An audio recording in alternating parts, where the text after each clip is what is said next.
Hello dear student, welcome back to Maths Educator. So today's our first topic is Napoleon Bonaparte. Last video में हमने study क्या किया था? Last video में हमने स्टडी किया था कि किस तरह से फ्रांस सोसाइटी में स्लेवरी अबोलिश होती है, और ये जो टॉपिक है वो हमारा चैप्टर का लास्ट टॉपिक है नेपोलियन बोनापार्ट। तो आज हम स्टडी करेंगे नेपोलियन बोनापार्ट के बारे में। सो मैं आपको एक बार रिकॉल करा दूं कि नेपोलियन बोनापार्ट के पास पावर आता कब है।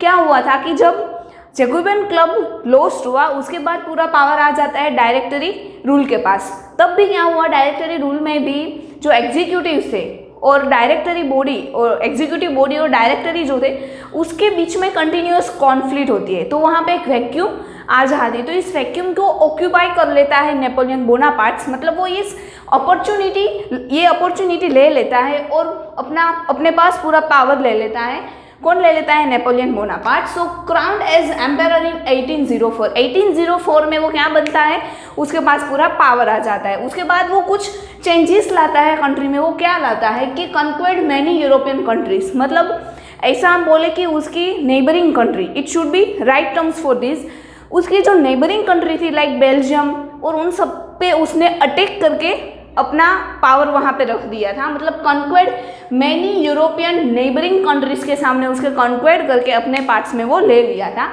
And consider as modernise of Europe. जो नेपोलियन बोनापार्ट से उसको मॉडर्नाइज ऑफ यूरोप बोला जाता है।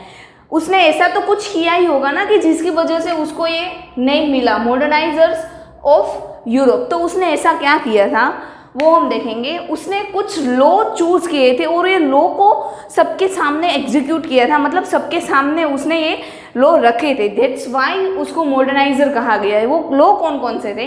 Protections of private property. Protection of private property it means, हमने लास्ट वीडियो में देखा था कि जिस तरह से स्लेवरी अबोलिश होती है वहाँ पे जो बिजनेसमैन थे वो स्लेवरी को अबोलिश करना नहीं चाहते थे। वो क्या करना चाहते थे? स्लेवरी रखना चाहते। और यहाँ पे बोनापार्ट भी क्या चाहता था कि जो ट्रेड है वो एक फ्लूरिश में जाए। तो उसकी जो प्राइवेट प्रॉपर्टी इट मीन्स उसकी जो खुद की कॉलोनीज होती है पीपल की, उसको उसने प्रोटेक्शन किया था। It means slavery system during the Bonapartes थी ही, अबोलिश नहीं हुई थी। It means protection of private property. जो बिजनेसमैन थे वो किसको? नेपोलियन को सपोर्ट करते थे, और नेपोलियन जो है वो इस बिजनेसमैन को सपोर्ट करते थे। और ये बिजनेसमैन जो है वो नेपोलियन को आर्मी के लिए भी कुछ पैसे देते थे। इसी तरह से नेपोलियन बोनापार्ट ने एक लॉ चूज किया था, प्रोटेक्शन ऑफ प्राइवेट प्रॉपर्टी की, जिसकी वजह से जो बिजनेसमैन थे वो बहुत खुश थे। फिर सेकंड जो लॉ था वो uniform system of weight and measurement were introduce. Uniform system, यहाँ पे आपके स्कूल वाली यूनिफॉर्म की बात नहीं की गई है। यूनिफॉर्म सिस्टम इट मीन्स क्या है कि पहले क्या होता था कि जो रूरल एरिया होता है ना वहाँ पे जो मेजरमेंट होता है, अगर हम जाए और हम ये बोले कि हमें 1 kg कोई भी चीज़ चाहिए, तो यहाँ पे क्या होता है कि रूरल एरिया में ये 1 किलोग्राम का जो मेजरमेंट होता है वो एग्जैक्ट नहीं होता है। वो क्या रॉक्स और वो सब कुछ रखते थे। तो यहाँ पे नेपोलियन ने यूनिफॉर्म सिस्टम इंक्लूड की and weight and measurement were introduce. मतलब सब जगह पे सेम ही चीज़, सेम ही अमाउंट में, इट मीन्स सेम मेजरमेंट में ही सारी चीज़ मिलेगी। अदरवाइज क्या होता है कि कोई ले लो कि वो बोलेगा ये ढक्कन ले लो कि ये ढक्कन जो है वो 1 kg का है, ठीक है, तो मैं इसके अकॉर्डिंग तुझे 1 kg दूंगा।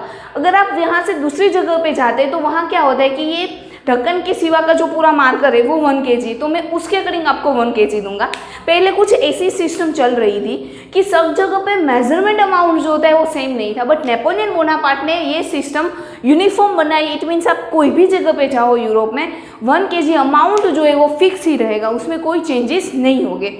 फिर थर्ड जो सिस्टम है वो है डेसिमल सिस्टम। अब डेसिमल सिस्टम में क्या होता है कि अगर कोई भी चीज़, चलो आप बॉल पेन लेने जाते हो और ये बॉल पेन आपकी आती है 10.5 रुपीज़ की, इट मीन्स 10 रुपीज़ 50 पैसे, ठीक है। तो जनरली पहले क्या होता था कि सब लोग 10 रुपीज़ देते थे, बट 50 रुपीज़ जो उसके पीछे के डेसिमल नंबर्स में जो आते हैं पैसे वो नहीं देते थे। तो उनको तो लॉस ही होगा ना कि वो 10 पेन बेचेगा तो उसको 5 रुपीज़ का लॉस होगा। तो यहाँ पे ये भी प्रॉब्लम होती थी, तो उसने डेसिमल सिस्टम इंक्लूड की, जिसकी वजह से पॉइंट में जो भी पैसे होते हैं वो भी आपको देने पड़ते हैं। अगर आप कोई भी शॉप पे जाते हो, लाइक रिलायंस पे जाते हो, कोई भी मॉल पे जाते हो, तो वहाँ पे आप जब उसका बिल देखोगे तो आपको पता चल जाएगा कि उसने जो पॉइंट के पीछे जितने भी पैसे होते हैं वो भी अपने बिल में इंक्लूड कर लिए होते हैं। इट मीन्स ये डेसिमल सिस्टम इंक्लूड करने से बहुत सारे पीपल जो कुछ चीज़ें सोल्ड करते थे उनके पास उसको जो लॉस होता था वो लॉस अब नहीं हो रहा है। तो ये 3 लॉ उसने इस तरह के 3 लॉ उसने इंक्लूड किए और इसकी वजह से उसको as a moderniser of Europe माना जाता है। बट अब क्या होगा कि वो लोग क्या सोचेंगे कि ये सारी चीज़ें देख के जो बोनापार्ट से वो मॉडर्नाइजर तो बन गया, बट वो पॉलिटिकली तो हम पे ही अटैक कर रहा है ना, कि हमारी कंट्री पे आएगा, हमारी कंट्री पे अटैक करेगा और यहाँ पे उसका पावर लगाएगा, उसका प्रिंसिपल से कोई अपने ही पीपल को यहाँ पे रख के हम पे पावर चलाएगा। तो यहाँ पे अब पीपल जो है वो कुछ पीपल उसके अगेंस्ट हो गए। उसके अगेंस्ट हो जाने के बाद क्या हुआ कि एक बैटल होता है, किसके अगेंस्ट? नेपोलियन बोनापार्ट के अगेंस्ट। नेपोलियन बोनापार्ट से उसके अगेंस्ट में बैटल होती है, battle of Waterloo in 1815। It means 1804 में नेपोलियन बोनापार्ट के पास पूरा पावर आया था और 1850 तक उसने फ्रांस के पीपल में नाक में दम रख दिया था। तो at the end battle of Waterloo होता है 1815 में, और यहाँ पे जो नेपोलियन बोनापार्ट से वो डिफेक्ट हो जाता है। इट मीन्स वो अपना पावर लॉस कर देता है, ठीक है। बट आफ्टर द बैटल क्या होता है, डिफीटेड नेपोलियन बोनापार्ट डिफीटेड हो गया, but his ideas had a deep impacts on the society. But उसके आइडिया जो थे उसकी इम्पैक्ट बहुत गहरी हुई थी सोसाइटी पे, कि वो क्या बोल रहे हैं कि वो पॉलिटिकली जो भी कुछ कर रहा था, बट उसके जो आइडियाज़ थे, वो जो लॉस लाए थे, 3 लॉस जो मैंने आपको बताए, वो लॉस जो है वो बहुत अच्छे थे, जिसकी वजह से बहुत सारे पीपल को हेल्प हुई थी। तो उसके आइडिया की डीप इम्पैक्ट हुई थी इन द सोसाइटी। सो ये यहाँ तक का जो स्टडी था वो था नेपोलियन बोनापार्ट का। नेपोलियन बोनापार्ट के बारे में देखा। अब क्या होता है कि idea of liberty and democratic rights, revolution पूरा हुआ, उसमें 2 आइडियाज आए, ideas of liberty and democratic rights. ये क्या है? Legacy of the French revolution. इसमें हम बोल सके ना कि बोन एक होप, मतलब एक अच्छा हुआ, तो ये क्या है कि लिबर्टी एंड डेमोक्रेटिक राइट्स जो लीगेसी थी किसकी? फ्रेंच रिवॉल्यूशन की, जो हमने पूरी स्टडी की थी। तो एट द एंड कंक्लूजन क्या होता है कि लिबर्टी एंड डेमोक्रेटिक राइट्स जो है वो फ्रेंच रिवॉल्यूशन की लीगेसी थी। और यहाँ पे आपको 2 इंडियन पीपल के नेम याद रखने हैं, टिप्पू सुल्तान एंड राजा राम मोहन राय। मतलब ये चैप्टर के एंड में आते हैं। मतलब ये जो 2 पीपल है, टिप्पू सुल्तान एंड राजा राम मोहन राय, उसने बहुत बड़ी हेल्प की थी in the French revolution. It means French revolution में ये जो रूल्स सारे पास हुए उसके ये जो टिप्पू सुल्तान एंड राजा राम मोहन राय है वो उसको कंसिडर करते हैं। सो यहाँ पे हमारा जो पूरा फ्रेंच रिवॉल्यूशन का चैप्टर है वो कंप्लीट होता है। अगर आपको कोई भी डाउट है तो you are free to ask in the comment box. आप डाउट्स जो भी है वो कमेंट्स बॉक्स में लिख सकते हैं और मैं आपको क्विक आंसर भी दूंगी। सो इन दिस वीडियो यहाँ पे हमने पूरा कंप्लीट कर लिया फ्रेंच रिवॉल्यूशन के बारे में। In the next video we will meet as soon as possible with our second chapter, but till take care, thank you and bye bye.